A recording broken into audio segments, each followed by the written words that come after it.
If you've been listening to my lectures for last year, you know that my passion is our kids.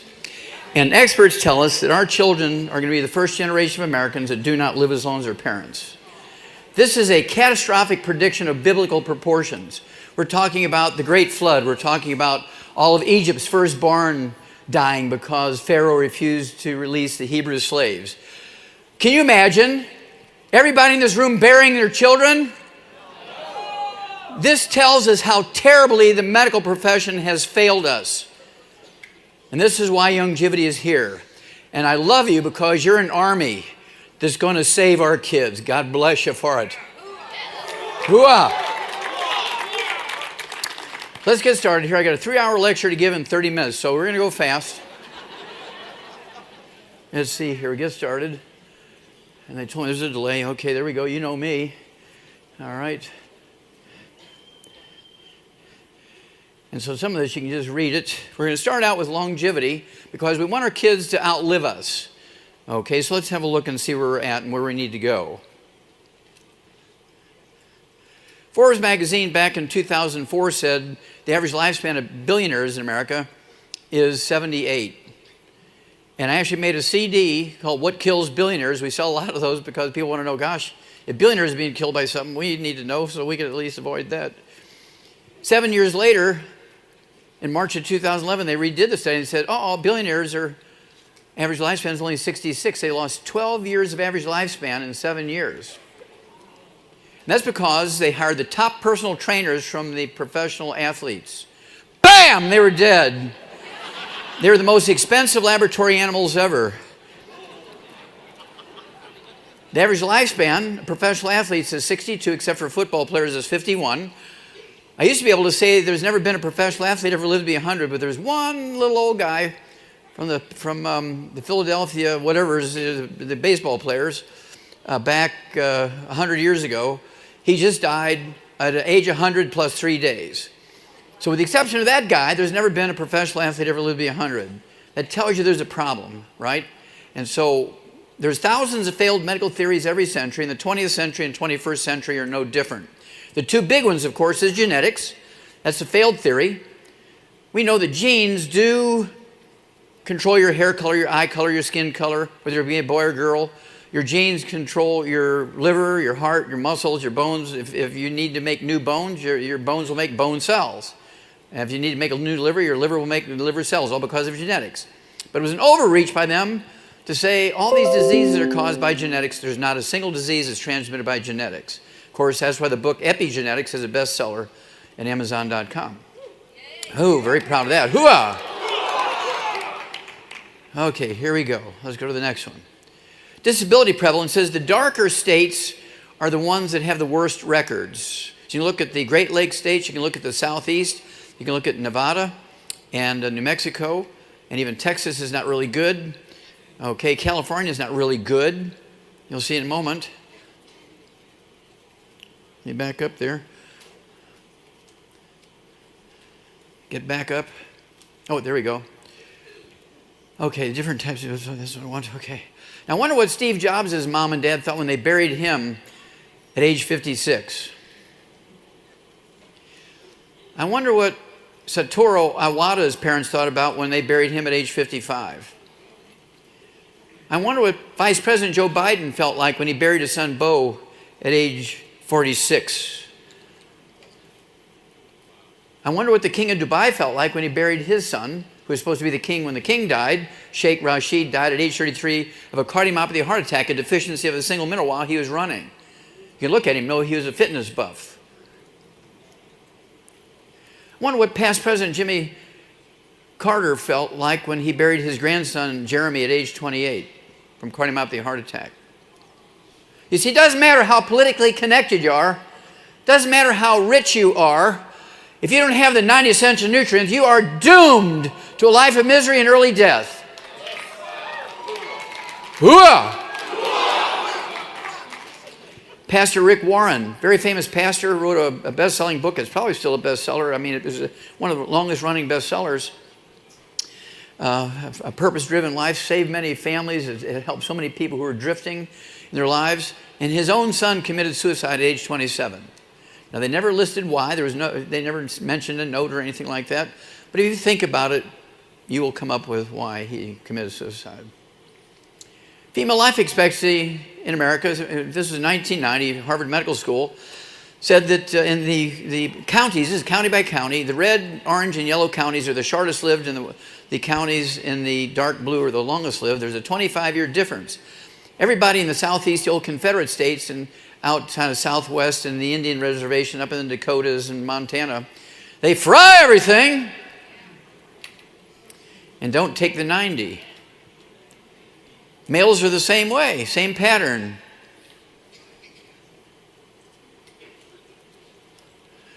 These are the 4 books you're going to need to add 25 to 50 healthy years to the life of your kids, yourself, and everybody you love. Black Gene Lies, the information is good for white folks too. Epigenetics, the death of the genetic theory of disease transmission. Immortality, look at the top 20 longevity cultures on Earth. What fascinates me is that all top 20 longevity cultures, according to the National Geographic, not me, are third world cultures, have no doctors, no insurance, government or private, absolutely no emergency services, no hospitals, no clinics, yet they have 40 times the 100-year-olds we do. They have 100-year-old per 250 of their population. We Americans only have 1 per 10,000. They have no amenities, no utilities, no roads, no cars. They live on a calorie-restricted diet, not because they know the science. They're just so poor they can only afford 600 to 900 calories a day. Americans take in 2,500 to 4,000 calories a day. Rare earth cures was the first place that a study was done on epigenetics. You'll see that in a moment.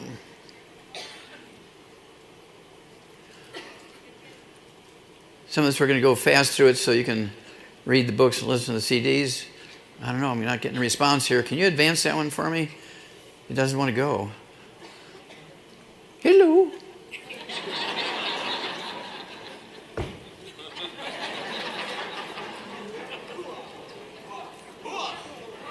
There we go.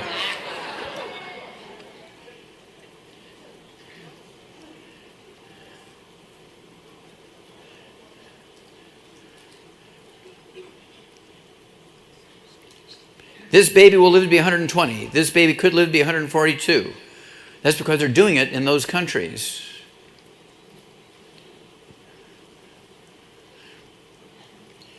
I'm just letting you read the headlines here.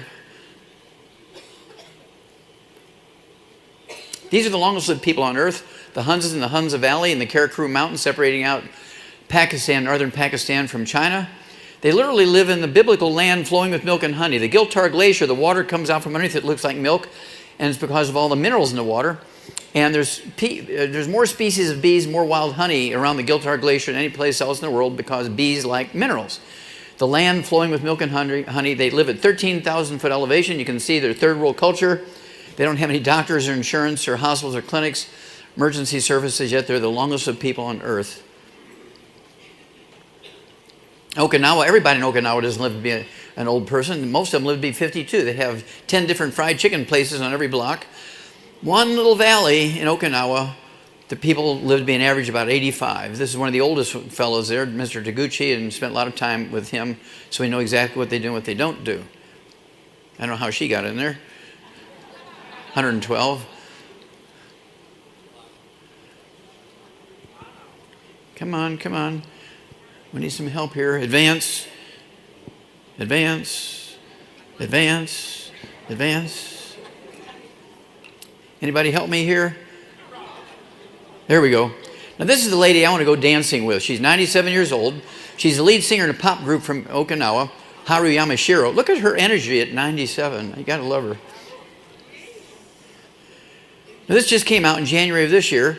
It's claimed that this lady here, Mama Esafiho, is 191 years old in the Delta State from Nigeria, and we've requested some information to confirm why they came up with that. This is confirmed and well documented. Li Qingyun lived to be 256 years of age, born in 1677, died May 6, 1933. His entire obituary in the New York Times is in the book Rare Earths and Cures. It tells the story because it's about rare earths. Our bodies need 90 essential nutrients. Hooah! 60 minerals, 16 vitamins, 12 amino acids, 3 fatty acids, and our genes, our DNA, and our RNA, and our telomeres, little end caps in our chromosome, are the part of our body that needs these nutrients. The medical doctors' thinking stopped at eat the 7-food group pyramid. That was too it was too complicated for them, so they broke it down to the 4 food groups. That was too complicated for them. Now they say just eat 4 colors. But if you want to maximize your genetic potential for health and longevity and fending off disease and intelligence and speed and strength and doing all the things you have the capacity to do, maximize your genetic potential. You need 60 minerals, 16 vitamins, 12 amino acids, 3 fatty acids, every second of every minute of every hour of every day of every week of every month of every year, forever. How long do you need water for life? How long do you need oxygen for life? How long do you need the 90 for life? For life. Hooah.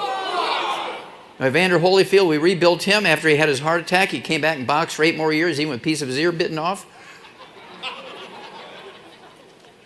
Danny Glover, he was laid back and not doing any more of his movies that were high capacity. We're doing all these jumping out of cars and beating each other up and stuff because he had a back and hip problem. We rebuilt him, and now he's back doing these movies again. Pat Boone, ladies, April Love, remember that? He was reduced to selling walk-in bathtubs on TV so he could pay his mortgage. Now he's back on the road again doing tours, and he is having the time of his life because of the 90 for Life program. Willie Nelson had claw hands 12 years ago. He couldn't play the guitar anymore. Now he's on the road again. Hooah! And our own Drew Pearson, right? Caught the Hail Mary pass from Roger Staubach, helped Dallas Cowboys win the Super Bowl in the last seconds. And he's with us, a great mentor of all of us, a great example, and we just love him to pieces, and thank you, Drew. Hooah! Now, this was the first study ever done. This was the first scientific study ever done in epigenetics. This is in that book, Rare Earths Been Cures. And this is one that I did in St. Louis. Perkins was given a hydroponics machine to grow wheatgrass and stuff like that and barley grass. And he said, Wallach, I just can't give this to the animals in the zoo. They might die, so you need to test it and make sure everything's okay. So to make a long story short, we got 100 fertile duck eggs from the same pair of mallard ducks. Mama, daddy the same. We kept stealing them until she'd laid 125. We got 100 of them, 4 groups of 25. Group number 1 we gave iceberg lettuce to. You see how big it is. Group number 2, hydroponically grown barley grass. It was about 20% bigger. Look at the difference in the size of the head and the length of the body and the size of the pelvis. And then the duck pellets from Ralston Purina, he's twice as big as the other 2 groups. But look at baby Huey, number 4. You got the hydroponically grown barley grass and the duck pellets from Ralston Purina. Which one got the 90 essential nutrients that maximize their genetic potential? Group number 4, the Huey group. Same genetics. The only difference in genetics was some were boys, some were girls. And people had talked about outside influences affecting how our genes work, but this was the first experiment that had ever been done and published. Very, very proud of that. Hooah! And the study I did with Perkins and Washington University and St. Louis Zoo and the Shaw's Botanical Gardens, over 20,000 autopsies, 10 million chemistries, 10 million special stains. We eliminated 900 different diseases in the zoo animals. We tripled their lifespans, eliminated every birth defect you can name, and 10 times as many you can. And that's what got me excited, because if you can have a crocodile with type 2 diabetes and a hummingbird and a deer with sickle cell anemia, which are supposed to be genetic diseases of humans, how did they get them, right? So it had to be that these are nutritional deficiencies of any vertebrate. All vertebrates get the same nutritional deficiency, get the same disease. And we've been doing this in Youngevity now for 38 years, and guess what? It works. And now we're going to take it to the world. We're going to save our kids. God bless you. Whoa! Okay, how much time do I have? 10, 15 minutes left? Okay. I just need to know how fast to go. Okay. Now, 5, 6, 7,000 years ago, pharaohs and kings and generals and successful businessmen paid grave robbers bags of gold, maybe worth millions of dollars today, bags of gold and silver, to bring them mummies. And they would grind up the mummies into what they called mummy dust. And the mummy dust they use like condiments. They sprinkle it on their food like salt and pepper because of the longevity factor of being a mummy. They're supposed to live in the afterworld forever, and that's why they killed all their soldiers and their favorite horses and their 400 wives and all that kind of stuff, and so they could take all these people they loved with them, right? So the average person, slaves couldn't afford mummy dust, so how did they get their minerals? Well, this article here in Scientific American said people began to get smarter, they were more creative, they lived longer as soon as they began to eat cooked food. That's absolutely positively not true. It's because they cooked the food, not because they ate the cooked food. Because what was the universal fuel 5,000 years ago? Wood. And the consequences of burning wood for fuel, whether it's for cooking or heating water or light, whatever it was it had ashes. Now the wood ashes are not really ashes. 95 to 98% of that powder, that volume of powder that comes from burning wood, are really the minerals that the tree sucked up out of the ground. It might be gray or black because there's some carbon left in it. But the trees would suck up these minerals out of the ground, burnt the wood. We would fertilize gardens for 5, 6, 7,000 years with wood ashes, aka plant minerals, aka wood ashes. And the pumpkins and the squash and the okra and the tomatoes and the peas and beans and potatoes and onions and corn would suck up all these minerals, and nobody knew it then, nobody knows it now. Only you and God knows this, okay? People who are environmentalists don't know this. Elected officials don't know this. Certainly doctors don't know it. Pharmacists don't know it. The plants would suck up those minerals. They ate the plants, and that's how they unknowingly, for 5,000 years, got their nutritional minerals. It was by eating plants that were grown in gardens, fertilized with wood ashes. That's been going on for 5,000 years. That went on for 5,000 years, thousands of years, thousands of years, thousands of years, until 3 o'clock in the afternoon, Monday, September 4th, 1882. At 3 o'clock in the afternoon, Monday, September 4th, 1882, on Pearl Street in New York City, in the bluff overlooking the construction of Brooklyn Bridge, this fella here, Thomas, I'm sorry, that's a wood stove, obviously. This fella here, Thomas Edison, back up. Thomas Edison pulled the switch on the first commercial electric generating plant. And within 10 years, every city, every industrialized nation converted over to electricity from wood as universal fuel. Now, this began the downward spiral of Americans and people in the industrialized world, across the world, because how many wood ashes are left over every morning in your home when you fuel your home with electricity? 0! And what did people replace their traditional source of nutritional minerals with? Nothing, because they didn't know it was in the ashes they were fertilizing their plants with. What was the most fertile and most expensive farmland, agricultural land, 5,000 years ago and even yet today around the world? Floodplains. When the flood waters would recede in the fields every year, what did it leave behind? Silt, which were minerals from mountains hundreds, maybe even thousands of miles upstream. Now, did the farmer push that silt off to the side before he planted? No, he plowed it in and renewed the minerals in the soil every year, plus throwing the wood ashes out in the gardens. Well, politicians are politicians, even 5,000 years ago. You vote for me, you'll get free medical care.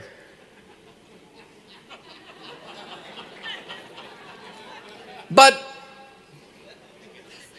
you're going to pay $4 a gallon gasoline to pay for the free medical care. Ask the Canadians how they enjoy their $4 a gallon. They don't like it. Okay, and then you vote for me, we're going to have electricity in every home. Clean, safe, cheap, and convenient. And everybody voted for them, and they had the TVA, Tennessee Valley Authority, electrified about 12 states. The Hoover Dam, damming up the Colorado River, dammed up another 15 states. So about 25, 30 states were electrified just from those two river hydroelectric plant systems, damming up the rivers.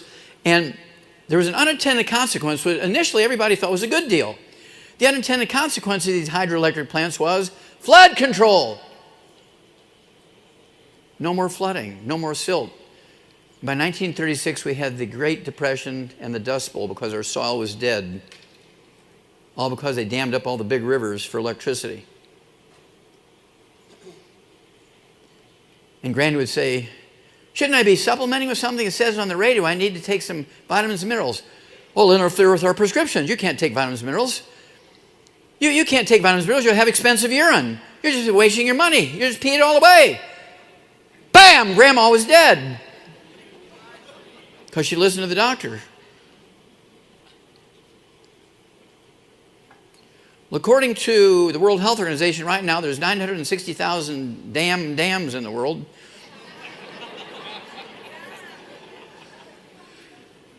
And they've cut off the food supply to our fields. No more silt every spring. It got worse because it also shut off the food supply to the ocean. The ocean is dying, no doubt about it. The ocean is dying very rapidly now. It's just in a terrible downward accelerating spiral. If you see an Atlantic salmon on a menu in a restaurant, as raised in a pond in Texas, unless it says wild caught, and you'll notice the difference. The one that's raised in a pond in Texas will cost you $40 for a 4-ounce filet dinner. But if it says wild caught Atlantic salmon, you're looking at $80 a plate. Because they can't send out a fleet of boats to catch salmon anymore, because as they say in France, they just ain't there anymore. Because we cut off the food supply to the ocean by damming up the rivers for electricity. No more silt getting to the ocean, which was the fertilizer for the ocean. The silt was the fertilizer for the ocean. Where's the most fertile places in the ocean? The deltas, where the rivers would come into the ocean and the silt would build up. That's where all the fishermen would go. They'd always go to the deltas because that's where all the fish were. Not anymore.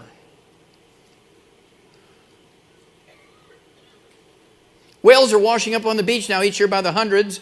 Big heads. Their bodies are just skin and bones. Actually, literally no muscle and no fat in there anymore because there's no food in the ocean for them. Sharks are eating people in the United States, which they didn't used to do. I want you to think back to the Beach Boy days and the surfing days. Was there any reports of shark attacks around the Hawaii Islands or on the west coast of California? No. Never. Last year set a record, 58. Around Hawaii alone. Southern California, agricultural land, satellite photograph from 100 miles up. What I want you to see here is nutritional minerals do not occur in a uniform blanket around the crust of the earth. They occur in veins like chocolate and chocolate ice cream. So if you grow soybeans, that 100 square miles you're looking at down there, they're not going to have all the same nutrition in it. Plants only need 3 minerals. Vertebrates, including human beings, require 60 minerals. Plants only need 3. You look at a tomato, you're going to spend $2,500 every meal to analyze your food to see which minerals you're going to add. It's much cheaper just to do the 90. Guarantee you're going to have everything you need, and then whatever you get from your food is value added. If you do not supplement your kids, you'll be burying your kids. You'll be standing at your gravesite burying your kids. That's what experts are saying now. I thought this was kind of interesting. This is the Huckleberry Dam on the Huckleberry River in North Carolina going out to the Atlantic Ocean. And this river, before it hits this falls, originates a couple hundred miles northwest of this point. And as it goes around the various bends in the river, there's different clay deposits. And I want you to see how all the way down the river, those clay deposits are so different, they stay in their own little tracks in the river and in the falls. Isn't that beautiful? But it never makes the ocean because there's a hydroelectric plant 10 miles south of this falls.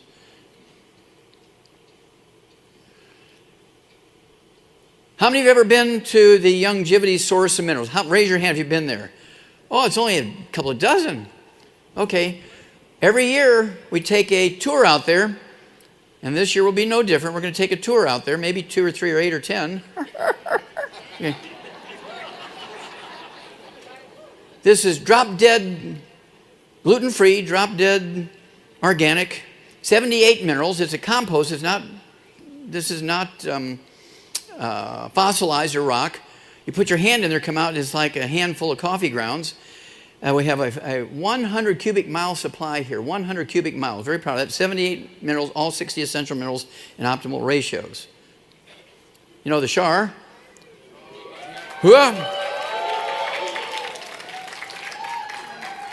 Now, April 7th was her birthday. She turned 73, and she's been with us for 25 years. Does she look like she's 73? No way. She takes the 90 twice a day for the amount for a 200-pound man. I asked her one time, Shar, why are you taking so much stuff? She says, I'm going to live to be 200. We knew in 1936 that our soil was depleted, but they didn't express a theory of why. They didn't think about the dams cutting off the food supply to the fields. They didn't think about the electricity eliminating our source of minerals in our diet. This is the one that really gets you. This one will bring tears to your eyes. This is a very well-respected chemistry journal. It's called Food Chemistry. They harvest food from all over North America, Canada, United States, and Mexico every month, obviously in the southern tier of states and countries during the wintertime. But the important thing is they would publish that every month, and I kept track of it because they also had the amount of pollution that was in our various foods from various locations. But in this particular issue of Food Chemistry, April 16, 2012, they identified and looked at the top 8 baby formulas in North America. Similac, Enfamil, Carnation, Gerber's, ones you're very familiar with. And they said, these baby foods, well-respected baby foods, contain less than 20% the required minerals and vitamins necessary for proper development of our children. Less than 20%. Dog food has 100%. Chicken food has 100%. Laboratory rat food has 100%. Sheep, pig, cow, horse food has 100%. And your babies have less than 20% because a medical doctor formulated it and knows nothing about nutrition? Somebody needs to go to jail. Hooah! This was an article out of their newspaper out there. Their equivalent of the USA Today. It's called the Globe and Mail. This medical doctor didn't like it that we were up there working hard and had so many of their people coming to our meetings. And so he wrote an article and said, why wouldn't you just eat these fresh vegetables and fruit instead of taking all those vitamins and minerals? Well, you know the reason. Plants only need 3 minerals. We need 60. Can you guarantee that fresh fruit and vegetables has all 60 essential minerals? No, I can guarantee they don't. So if you don't supplement them, your children, you'll be standing at your gravesite burying them.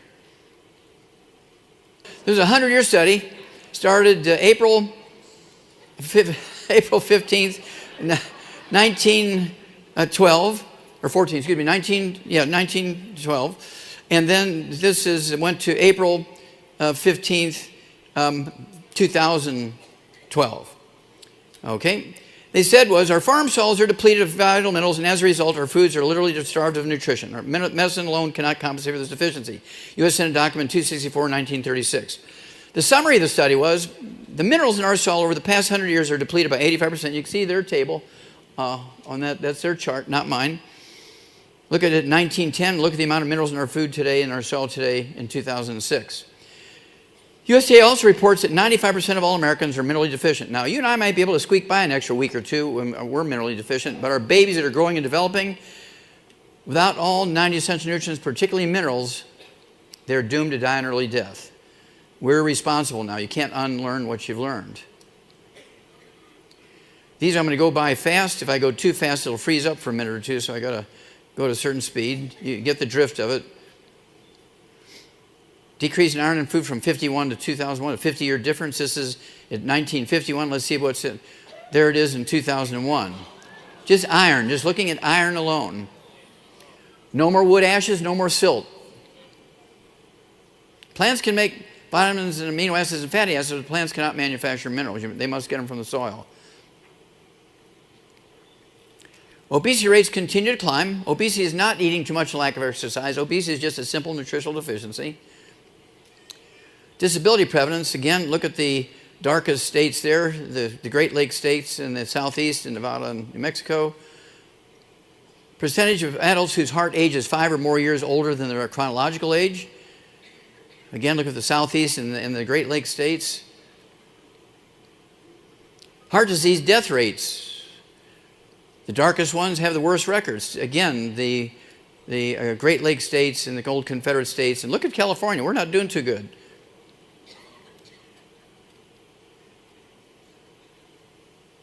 This is cancer. Why does Kentucky have the highest cancer rate in America? Kentucky Fried Chicken! You think about it. Anybody here know of a pastor in your lifetime, a pastor, a good God-fearing pastor who preaches the word perfectly every Sunday? Do you know of any one of them that's lived to be 120 as God commanded? No. That's because everybody in their church loves them and they bring them fried chicken after church every Sunday. Bam, they're dead. You've seen this one earlier this afternoon, life expectancy, males and females. Okay, last 2 slides.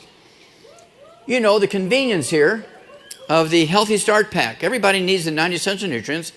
If you give this to a 50-pound kid, it's a 2-month supply. Give it to a 30-pound kid, it's a 3-month supply. Give it to 200-pound adults, it's a 2-week supply. We have secret sauces. What would you use the Healthy Weight Loss Pack for? Well, you're a smart group, okay? What would you use the Healthy Blood Sugar for? Healthy Blood Sugar Pack. Diabetes. Okay, what would you use the Healthy Bone and Joint Pack for? You got it. Or osteopenia, osteoporosis, bone spurs, kidney stones, periodontal disease, which is osteoporosis of the face. What would you use the Healthy Sports Pack for? Athletics, or somebody who's doing hard physical work and sweating. What about the Healthy Brain and Heart Pack? Anything going on with the brain, the heart, the liver, the kidneys, the muscle, anything going on. You want the Healthy Brain and Heart Pack. Beginning to get the picture here? This is not difficult. We can train people very quickly to do this and save our kids. Hooah! Very last slide. Very last slide. People always ask me, okay, Doc, what do you take? Well, since 1970, twice a day I've been taking all 90 essential nutrients. Obviously, 70 years ago, it wasn't in this form. It was a mixture of alfalfa pellets from calves that had all the vitamins and minerals, all 90 essential nutrients in it, and I would mix some dog food in there, and I'd put chicken food in there. I was making my little meatloaf and everything. I got my 90 essential nutrients twice a day starting at 9 years of age. This is a little more sophisticated, thank God. And this is a 2-week supply for me. There's about 3 or 4 things missing in there, including the triple treat chocolate and stuff like that. But you get the gist of it, okay? Now, really, when people start, there's nothing wrong with them. They don't feel they have any problems. They could take the Healthy Start Pack, 2.0, 1 per 100 pounds of body weight, and they'll get themselves in pretty good shape, as long as they stay away from the bad foods. You got to stay away from the bad foods and do the 90, right? But I have to take everything. I take all the secret sauces for over 900 different diseases. Why? Because I cannot afford to die politically before 200 years of age. Hooah!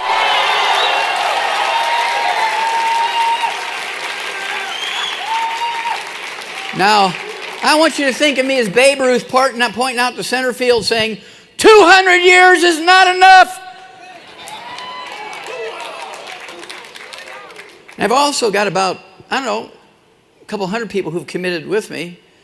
They're doing the same thing. And so if you want to join me, you got to do a little bit more than the Healthy Start Pack. Now, you can kind of grow into that as you get bigger. I wouldn't, lose your house because you're